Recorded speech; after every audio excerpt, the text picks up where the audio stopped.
मेरे सभी साथियों का बहुत बहुत स्वागत है आपके अपने YouTube प्लेटफॉर्म उदय एजुकेशन में। प्रिय साथियों, आज के इस वीडियो में मैं लेके आया हूँ राजस्थान वन रक्षक व वनपाल परीक्षा 2021 के लिए राजस्थान जीके का भाग संख्या 6। साथियों, बहुत इंपॉर्टेंट आज के इस वीडियो में रहेंगे जीके के प्रश्न, तो आपसे निवेदन रहेगा वीडियो को अंत तक देखिएगा। और हाँ, आज मैं कमेंट देख रहा था दिन में, तो उसमें कई सारे हमारे साथियों के कमेंट भी आ रहे थे रीजनिंग की क्लास की। तो बिल्कुल बहुत जल्द मैं आपके लिए रीजनिंग की भी क्लास लेके आऊँगा। वीडियो की शुरुआत में आपसे एक विनंती रहेगी, वीडियो को अंत तक देखिएगा, बहुत इंपॉर्टेंट प्रश्न रहने वाले हैं। चलिए, आज का पहला प्रश्न रहेगा कि हवा महल है, इसका निर्माण किसने करवाया था।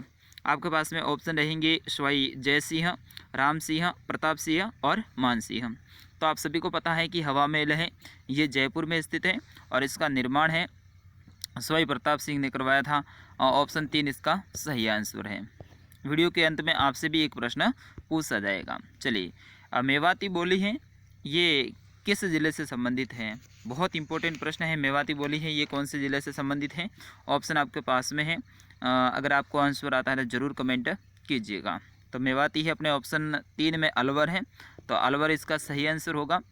मेवाती बोली है ये अलवर के साथ में अपने भरतपुर हो गया, धौलपुर, करौली, इन ज़िलों में भी बोली जाती है।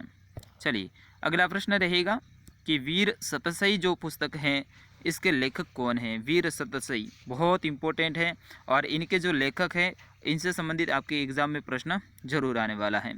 तो सही आंसर रहेगा अपना ऑप्शन 2 सूर्यमल मिशन। साथियों, सूर्यमल मिशन है ये अपने राजस्थान के साहित्य में बहुत ही इम्पोर्टेंट कवि है और इनसे संबंधित लगभग हर एग्ज़ाम में प्रश्न आने की संभावना रहती है। तो इनकी कुछ और रचनाएं हैं, उनके भी नाम आपको याद रखना सही। इन्होंने वंश भास्कर लिखा है, बहुत इंपॉर्टेंट है। वंश भास्कर के रचयिता कौन है, सूर्यमल मिशन। इनके साथ में वीर सतसई अभी मैंने आपको बताया, सती रासो है वो भी इन्होंने लिखी है। धातु रूपावली ये भी बहुत इंपॉर्टेंट इनकी कृति है। राम रंजा ये भी इन्होंने लिखी है और साथ ही बलवंत विलास ये भी ग्रंथ इन्होंने लिखा है। चलिए, अगला प्रश्न अपन देखेंगे कि राजस्थान लोक सेवा आयोग के सदस्यों की अध्यक्ष सहित कुल कितनी संख्या हो सकती है, ये आपको बताना है। राजस्थान लोक सेवा आयोग के जो अध्यक्ष है उनके सहित उनमें कितने सदस्य हो सकते हैं, बहुत इंपॉर्टेंट ये प्रश्न है। तो अपना ऑप्शन 4 रहेगा इसका सही आंसर 8।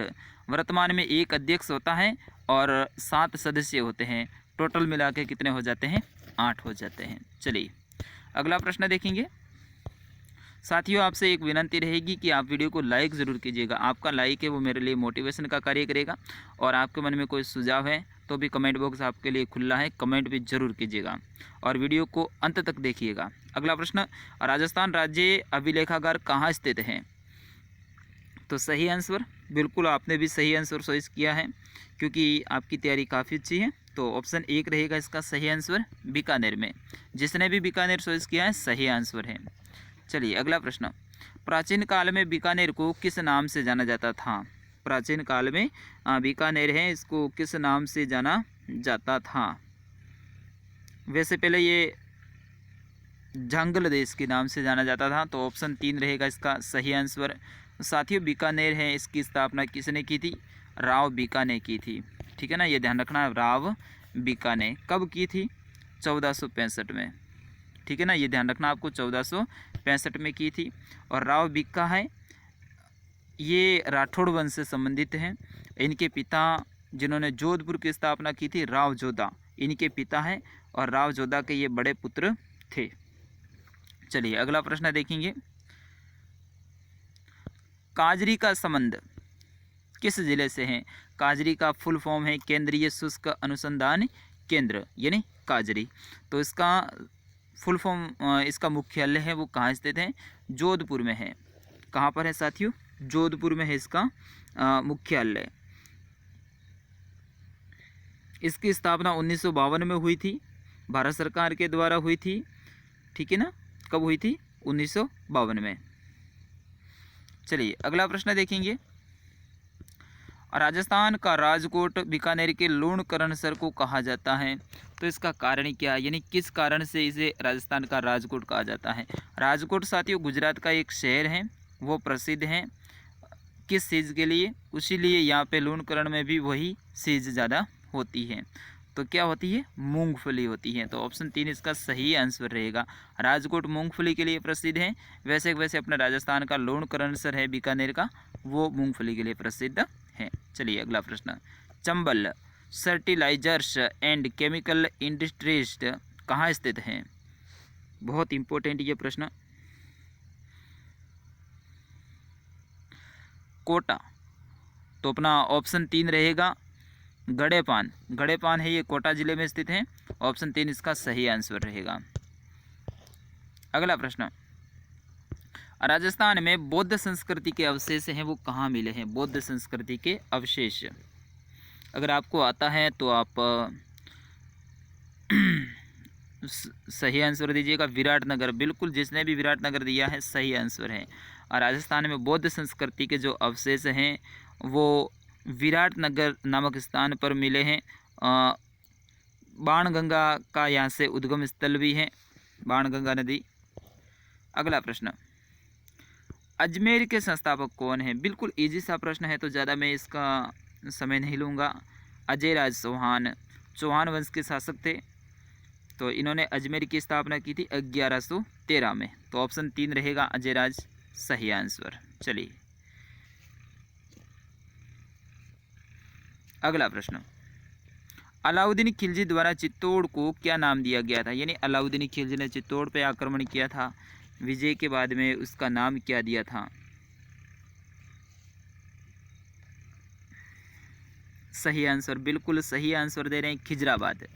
अलाउद्दीन खिलजी ने साथियों 28 जनवरी 1303 में चित्तौड़ पर आक्रमण कर दिया था, लेकिन उसने 8 माह तक घेरा बना के रखा, संघर्ष किया और 26 अगस्त 1303 को उन्होंने चित्तौड़गढ़ जो दुर्ग है उस पर अधिकार कर लिया था। किसने?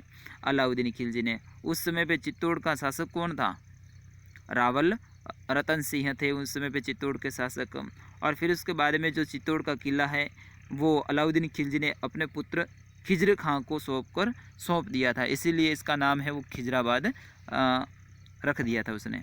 चलिए अगला प्रश्न, जयपुर का जो हवा महल है उसका निर्माण किसने करवाया था? हवा महल जयपुर का सही आंसर अपना ऑप्शन 4 रहेगा सवाई प्रताप सिंह।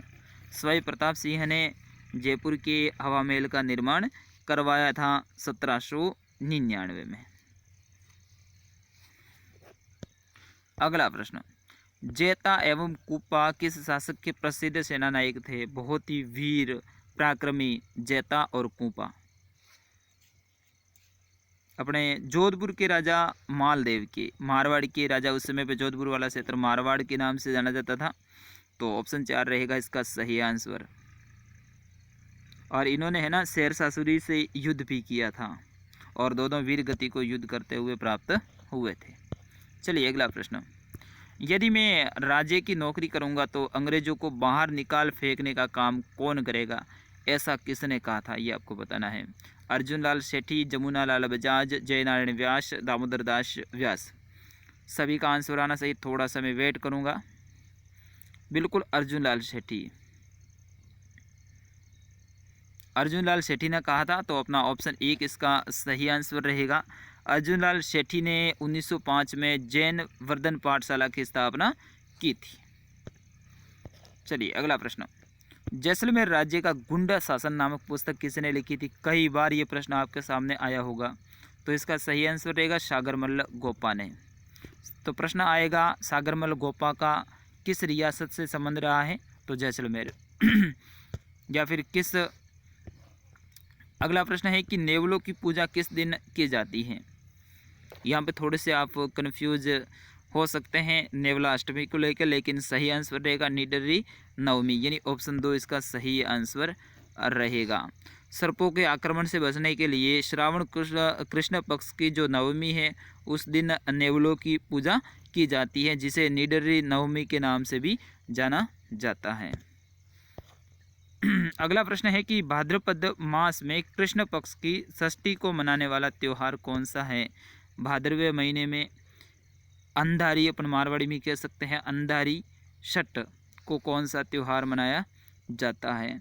तो उबसट जिसको मारवाड़ क्षेत्र में और राजस्थान में भी कहा जाता है उबसट, जिन्हें जब तक चांद ना निकले तब तक खड़े रहना पड़ता है, या फिर तब तक क्या करते हैं, जो महिलाएं हैं हमारी बहनें हैं वो झूला झूलती रहती हैं रात को, तो इसे कहते हैं उबसट।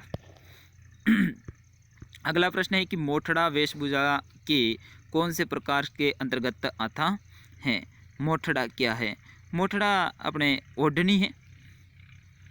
अपना ऑप्शन 3 रहेगा इसका सही आंसर। चलिए अगला प्रश्न देखेंगे। दामन नामक आभूषण है वो कहाँ पहना जाता है? दामन नामक आभूषण, आभूषण से संबंधित अपने एग्जाम में प्रश्न आएगा वन रक्षक में। पिछले बार भी आया था 2016 में जब पेपर हुआ था तब। तो ऑप्शन 2 रहेगा इसका सही आंसर। हाथ में पहना जाता है दामना। अब आपके लिए एक मैं प्रश्न लेके आया हूँ, फिर उसके बाद में अपन वीडियो की करेंगे अंत। तिरिया तेल हमीर हत सडे ना दूजी बार, ये कथन किस दुर्ग के शासक से संबंधित है? यहाँ पे थोड़ा सा मिस प्रिंटिंग हुआ, बार है, ठीक है ना। तिरिया तेल हमीर हट सडे ना दूजी बार, ये कथन किस दुर्ग के शासक से संबंधित हैं? रणथंबोर, मेहरानगढ़, चित्तौड़गढ़ और आमेर। इसका आंसर आप सभी को देना है इसी वीडियो के कमेंट बॉक्स में। मैं आप सभी के कमेंट को ज़रूर देखूंगा, आप सभी कमेंट कीजिएगा।